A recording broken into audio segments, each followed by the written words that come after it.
Spit out my All gum. right. Yeah. And perfect timing. Perfect timing. Right as we're going live and cutting in, it's the greatest time to make sure we spit out our gum. Uh, hello, welcome everyone to Live at Epiphan. It is Thursday at 3 o'clock.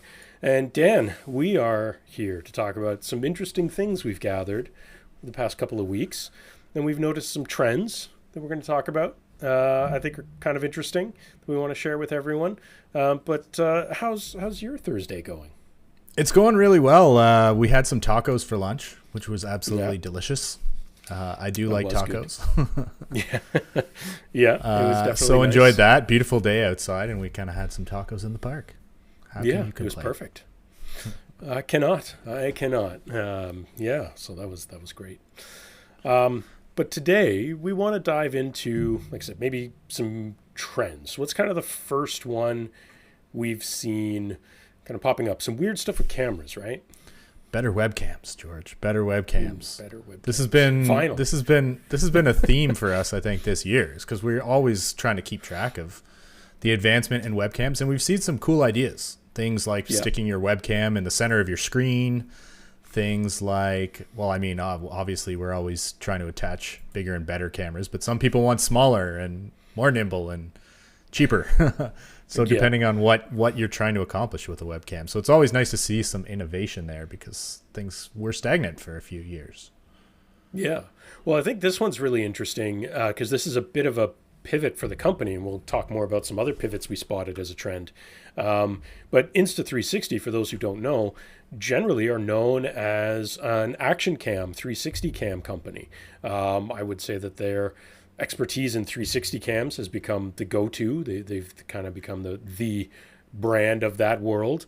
They've released action cams that are, I would argue, quite successfully challenging or even replacing GoPro in the marketplace in terms of the dominant and innovator. And then this kind of came out there as well, which is a webcam that they're kind of leveraging all of their expertise on almost, which is really interesting. So it is a pivot for them, but it kind of makes sense. And I first spotted this on a video review on YouTube from our friends over at Short Circuit, part of the Linus Media Group. They did a great review, and they had their pro camera reviewer look at it, which is also weird because that's not who you would normally want to look at a webcam. And I was impressed, and he was impressed. So this might be now at the top of my list of the best webcams you can buy. It's not cheap. It's not cheap, but what did you think looking at it, Dan? Well, first of all, I mean, the most obvious thing is it's a PTZ camera, right? Yeah. It's got some moving parts, which most webcams don't. So that's pretty cool. We have seen other small camera PTZ cameras that are sort of meant to mount above your monitor, but haven't been terribly impressed so far. This looks like they might have got it right.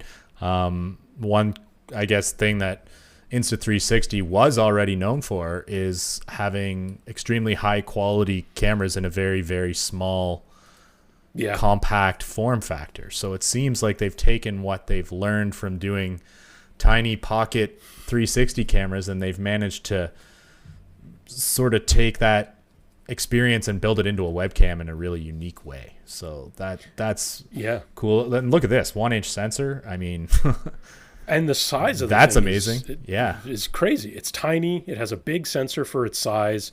Has all those PTZ things. It's AI driven, which, I mean, that's a term probably too loosely used these days, but in general, it has an auto tracking feature. It has gesture control to change some of those things, which is pretty amazing. And one of the things, so there is another camera out there. It's been around for a couple of years. I don't know how people say it. I've heard some people call it the OBS bot or the OBS bot or whatever. But there's another one that's very similar, honestly. AI driven, PTZ, webcam, similar price. It's a little bit physically a little bit bigger. But I think the one difference for me that I saw was what Insta360 is doing is they added some features that targeted this one a little bit more towards educators, I would say, because one of the hand gestures you can use and one of the auto track or AI driven things you can do is you can have it lock on to, say, a whiteboard or another piece. You can set these corner markers and it will know where that is and position the camera on a hand gesture. If you need to demonstrate something over your shoulder on a whiteboard, you know, it would allow you to do that. To me, that's incredible. Now, obviously, I think a lot of educators out there, if anyone was watching, would probably say, well, where the hell was this 2 years ago when we needed it and everyone was trying to teach from home? It took 2 years, but I think that's incredibly powerful. I mean, I saw that and I don't actually know what I would use it for, but I wanted it. So I think the control that it has and all the other pieces it has make it an incredibly compelling package for the size and capability. The auto privacy mode, that's awesome. Like, I know a lot of people are always paranoid about that it auto does that. Oh, you haven't been here for a while? Boom, auto privacy mode. Look, like, that's great. There's a document camera angle feature, so you can put a piece of paper on your desk. I just say I really like the document camera feature. Here it is. So it'll give you kind of that simulated top-down view and correct the perspective. Right.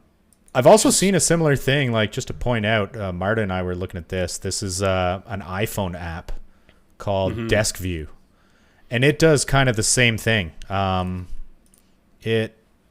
me see here.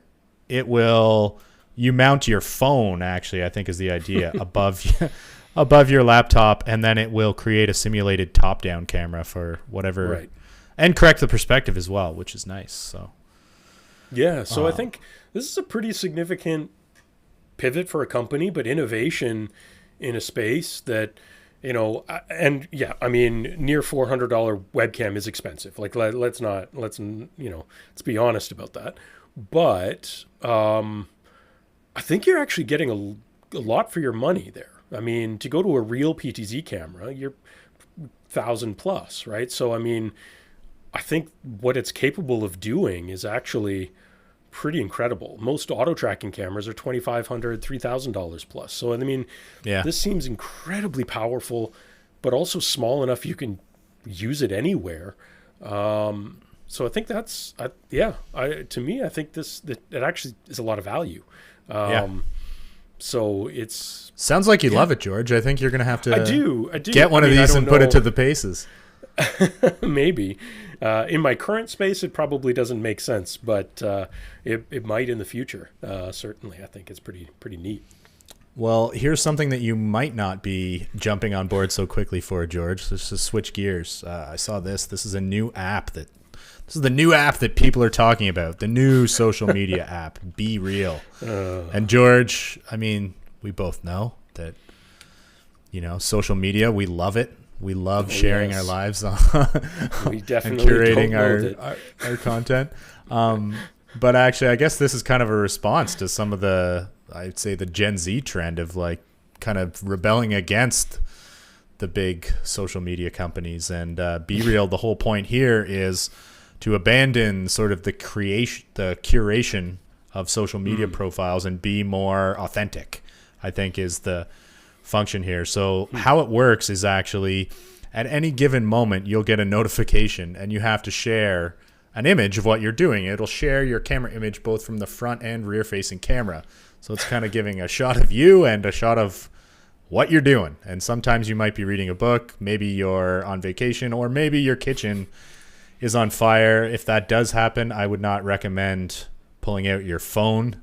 You should probably be looking for the fire extinguisher. That's the modern age. That's the solution to all problems is pull out your phone. Didn't you know? But I think this is a response to a trend. Is like, you know, with many other popular social media platforms, they've become a highly curated environment, almost like a resume of images for your life. And, you know, I think people are maybe looking for a way to create more of a authentic friend experience using a social media platform. And that's the idea here. I don't know. What do you think about this, George? Does this make sense? I mean, I certainly don't need another platform. And I think like most social media platforms, it all depends on adoption, right? And I think it's such a saturated world already that, this might sound cool, it might sound interesting, but is anybody actually going to use it? I think back, a decade or more ago, the experiments with Google Plus, right? It was going to be the platform that replaced Facebook. I remember that. It was a better platform. It had many things that were vastly superior, but no one used it, and so it died. So it's, we've seen lots of platforms, I would say not too dissimilar to this. Vine was pretty popular, but it died. There's certain ones that stick, and I don't know that there's any good rhyme or reason as to why. And you can say Facebook is for boomers. You can say Instagram is too curated and fake. You can say TikTok is spying on you. But whatever the case may be, those platforms have stuck. And trying to replace one of those, it's got to be something to it. And just weird features and gimmicks is not necessarily enough. You have to get a critical mass of people using it. And I don't know that. Or what we might with something like this. Or what we might see, George, is very often a new app will emerge. I'm thinking of like Clubhouse, for example, and then it will just become a feature that right. the other big players will just copy, right? So don't be surprised if some of what makes this popular will just get essentially copied and deployed through the more traditional social media giants. I'll give credit to beReal in this case. One of the reasons why everyone decided to just copy Clubhouse was because Clubhouse decided to release on iPhones only and not on Android, which is a massive mistake. And no one adopted as a result. Where beReal is at least making sure that it's available on both major. But maybe the exclusivity is part of it too. If you recall, that's how Facebook kind of rolled out, is trying to create the I don't know. It's you can't. This wouldn't be for me, but anymore. but I get it. This wouldn't be for me, but I do get it. I mean, one of the things that's kind of neat here is, for example, when your friends reply or respond to your image or your photo, whatever content you're sharing, you get, what do they call it? A real emoji. So it's basically like you actually send a photo of yourself like reacting back to your friend. So oh boy, I don't know, maybe there's something to it, but it might speak to a larger trend, is what we're seeing is getting away from the more curated social media feeds that have all kinds of negative impacts. So nice to see some innovation. Yeah, and everyone's adding these new, they even put it in their name, the real, but they're mere seeing it as in real life. And whereas real as in short video clips have become so common and everyone's adding them, but they're probably the number one thing that drive me so crazy in it. And that's the TikTok driven part, that it's become so fake and so ridiculously fake, especially in video formats like that. Well, speaking of ridiculously fake, got to bring this up again. We were talking about DALL-E, the AI enhanced image creation, deep learning image generation tool.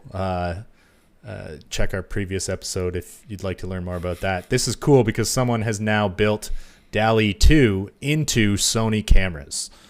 So you can actually download this app onto your Sony camera, take photos, and immediately and instantly, within about 20 seconds, the artificial intelligence will process your image and create an AI-generated rendering that sort of simulates whatever you just took a photo of. And some of the results here are just fantastic. I mean, you almost can't tell the difference between them, whether they're real or not.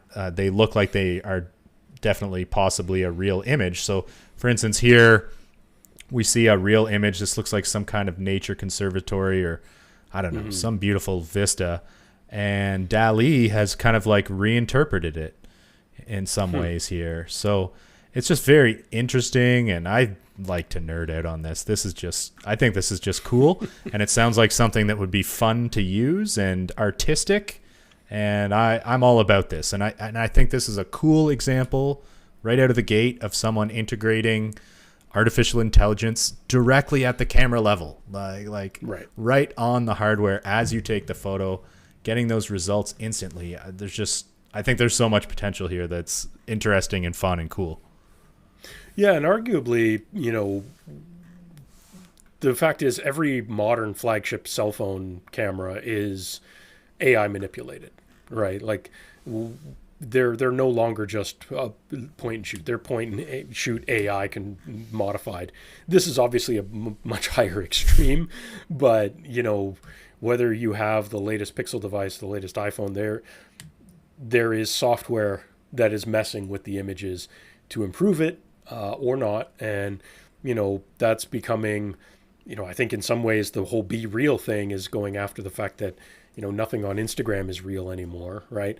And if everything is pre-filtered straight out of your phone now, why not go wild and do something like DALL-E? I admit I'd be more interested in an extreme AI interpretation like that than a minor one like we see on all the current Android and iPhones, because it's just making you a lazier photographer, where this is actually artistic.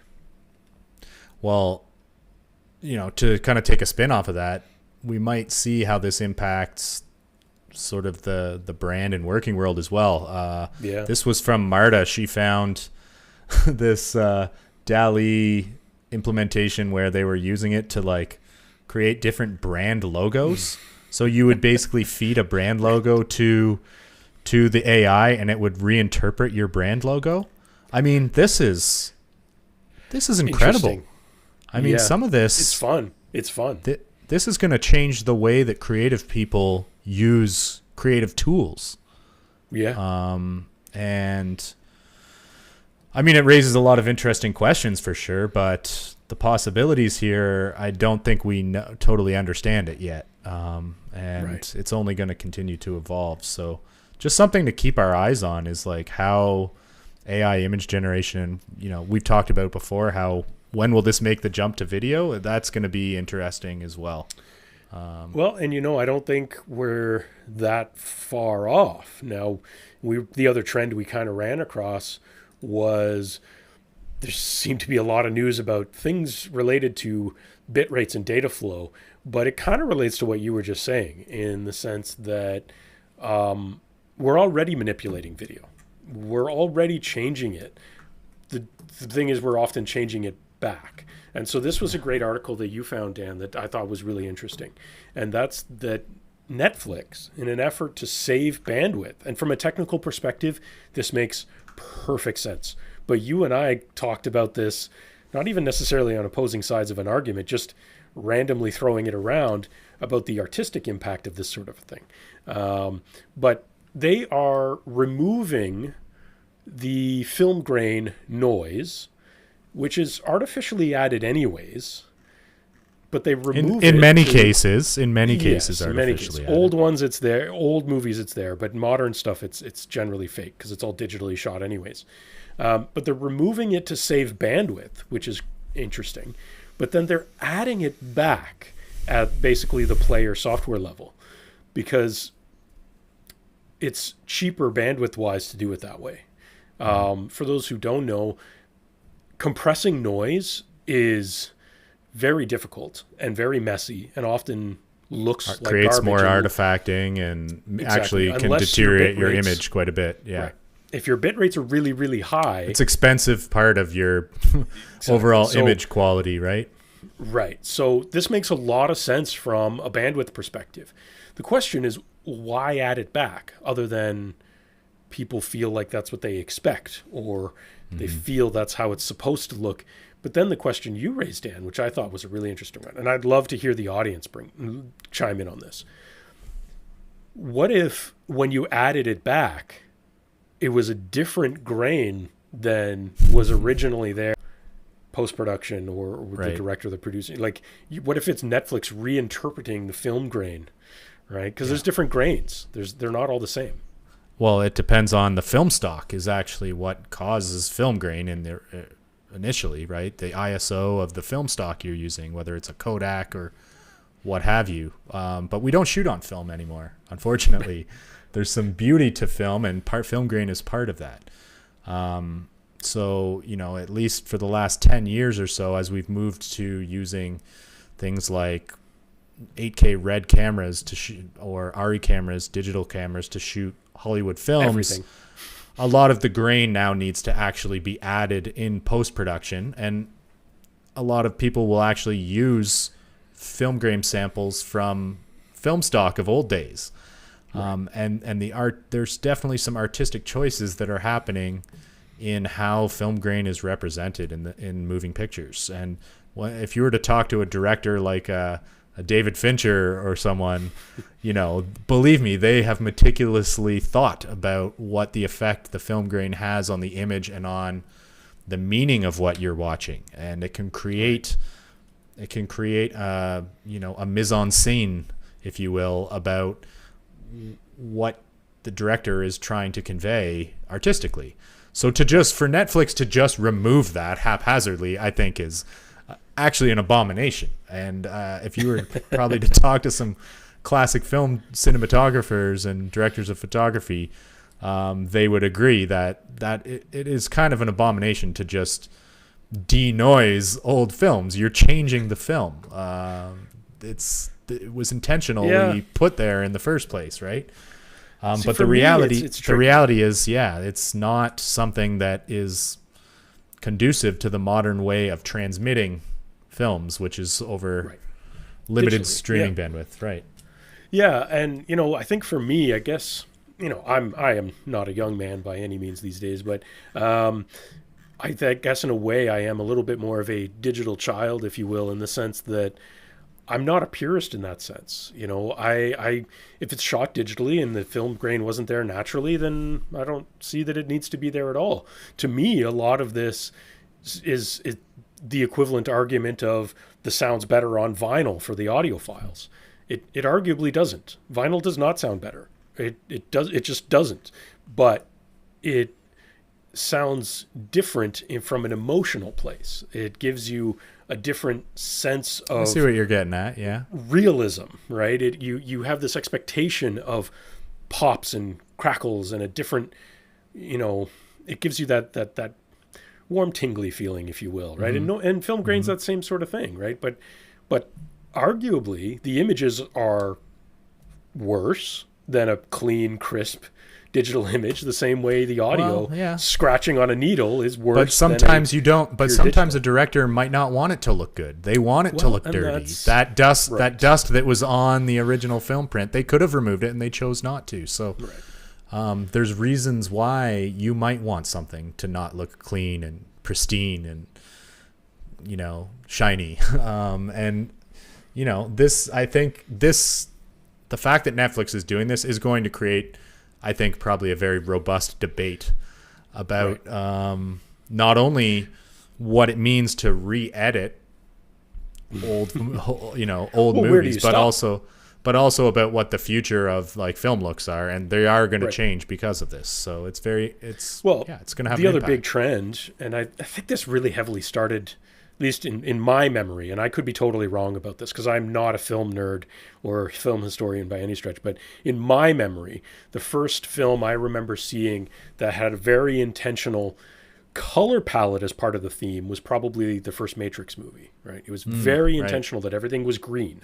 It was very, very intentional. The green cast, yeah. Yeah, and that's become standard on movies now, where they will add some sort of color palette to convey the theme of it, right? If it's dusty or whatever, like you were saying. So, but where do we stop this? If we're taking film grain and re-adding it, can we just change the color palette then? Can we, apply a different LUT?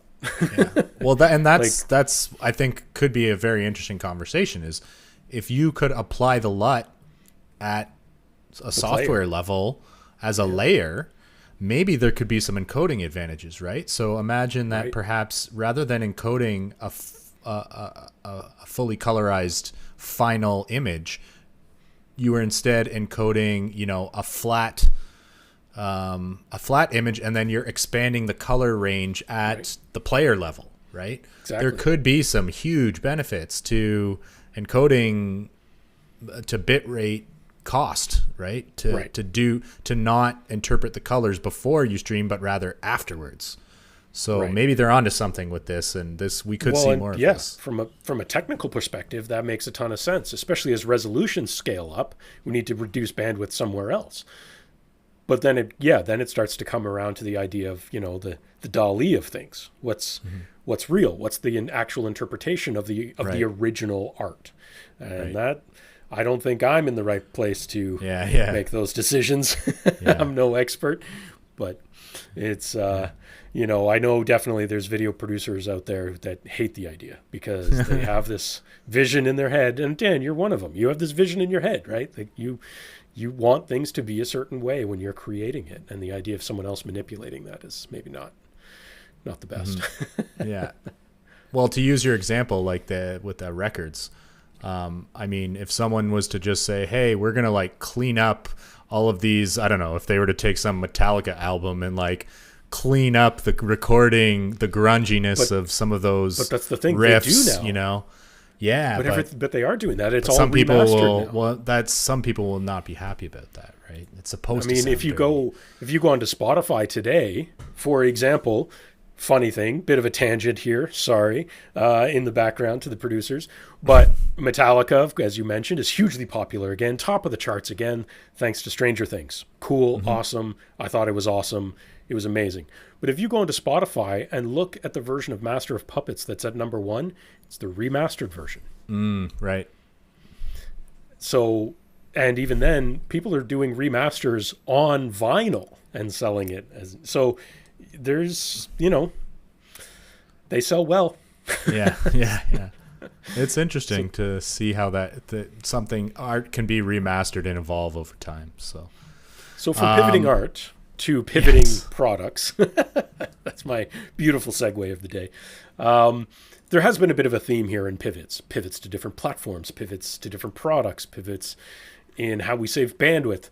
Another one that I saw happens to come from DJI. So much like Insta360 pivoting into a different camera, this is DJI, known as a drone company, pivoting and leveraging existing technology they use from the drone world and going after the more traditional video broadcast world in creating a product for long distance wireless transmission for remote control of camera operation. And this was super cool. The video that the guys at Linus Media did was great, but this in general is cool. Like, control a camera from 6 kilometers away. That sounds awesome. Well, even just for transmission, I mean, being able to do wireless transmission if you're doing live events or if you've got a large venue and you need to be able to move cameras around your venue. Sports, whether it's, here's some commercial production that they're demonstrating here.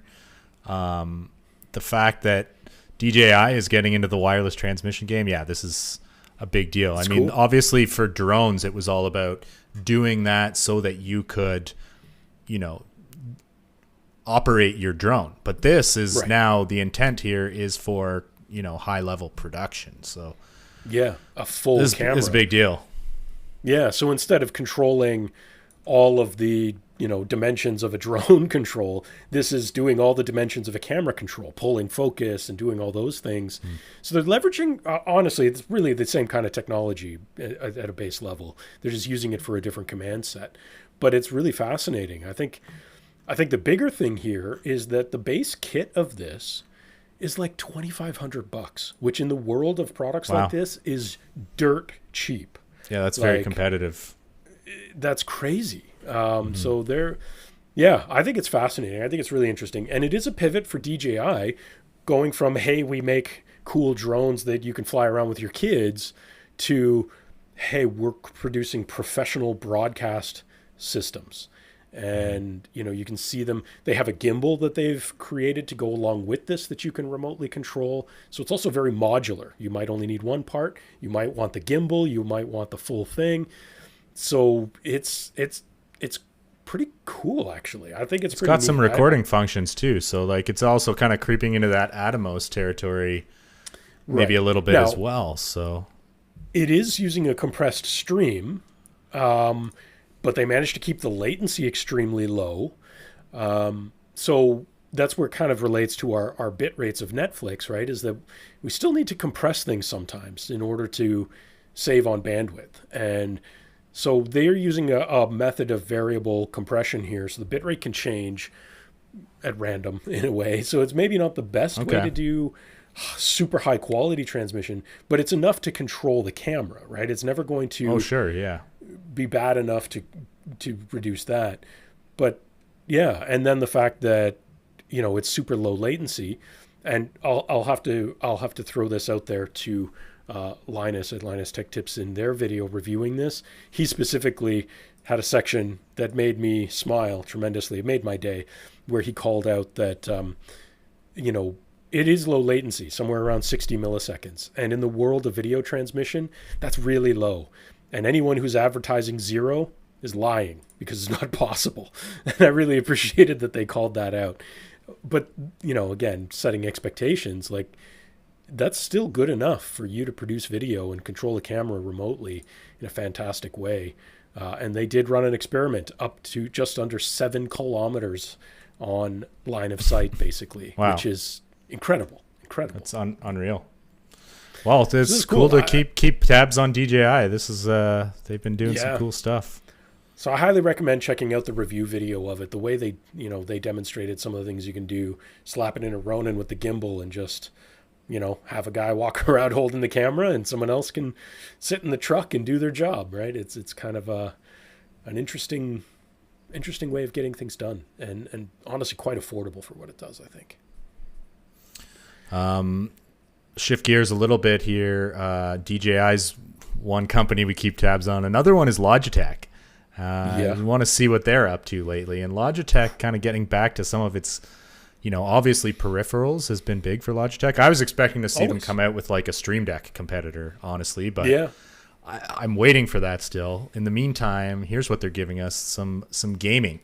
They've partnered up with Tencent, which is the massive mega Chinese gaming company. And it looks like they're teaming up on some kind of cloud gaming device. So is this going to be like a handheld, like a Stream Deck or something? It looks like it pairs with Microsoft and pairs with NVIDIA. So I'm just curious if you heard about this. Yeah, I was looking at this. It's really interesting. I mean, it seems like Logitech, obviously, their expertise is in making peripherals. They've been doing that forever. Chances are there's a Logitech mouse on your desk, right? Or a keyboard or something like that. Or at least not now. You definitely did at some point. So they're known for that. So it makes sense for them to do some sort of hardware thing here. But at the same time, trying to build something that's a little more full-featured, because you could buy like Logitech game controllers for your, like, you know, Xbox, PlayStation, or PC, right? That's something they've always done. But to build a full-on appliance that will tie into cloud gaming systems, that's different. And partnering with a company, in this case Tencent, to try to deliver that is interesting.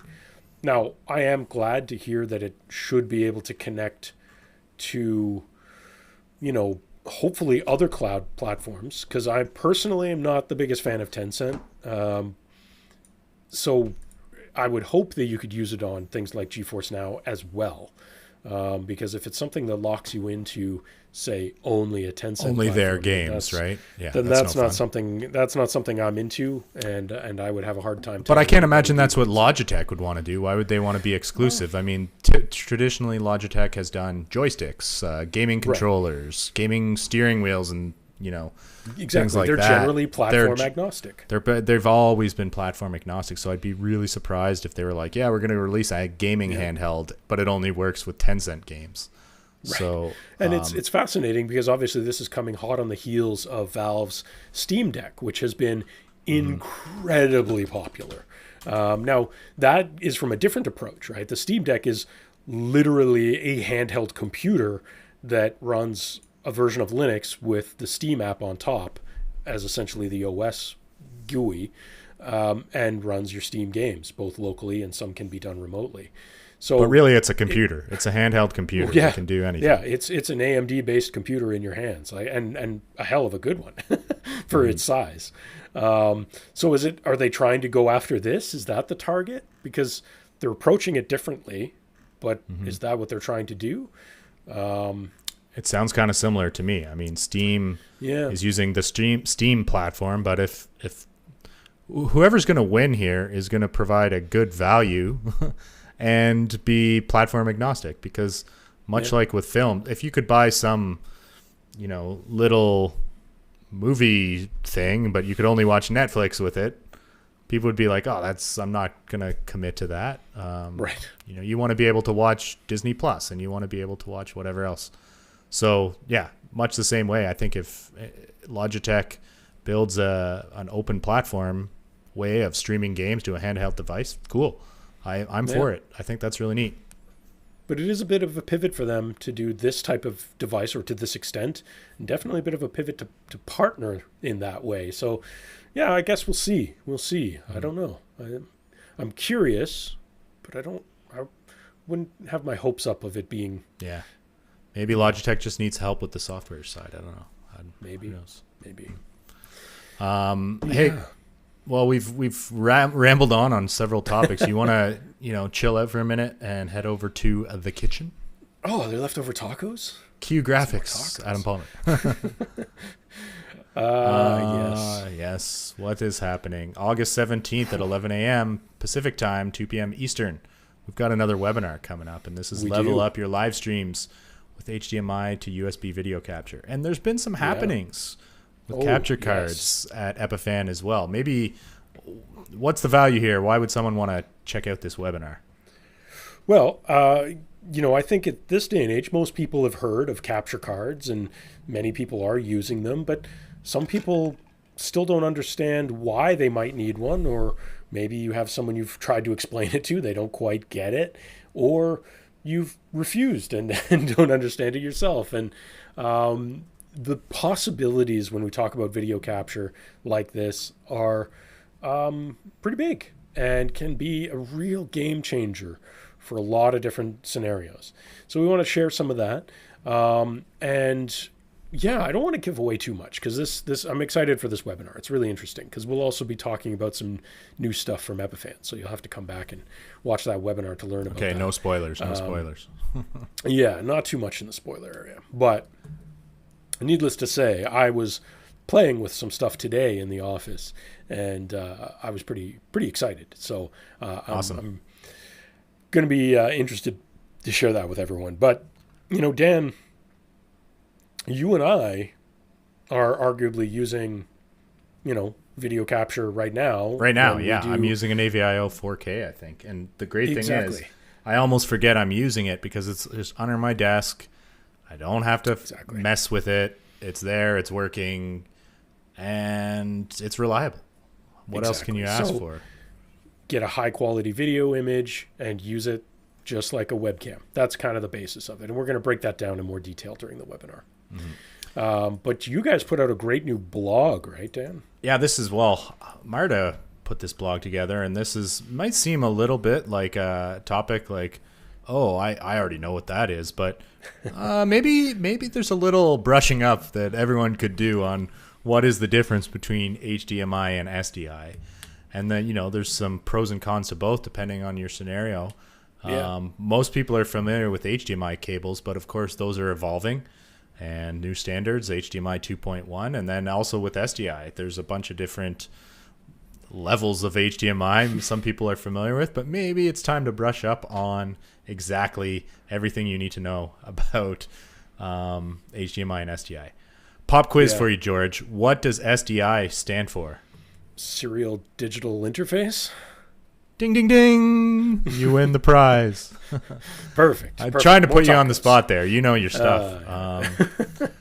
Been doing this for a little while. But yeah, check out the blog. There's a video here too all about HDMI 2.1. Maybe you want to learn what's new. So nice little blog article to check out on epiphan.com.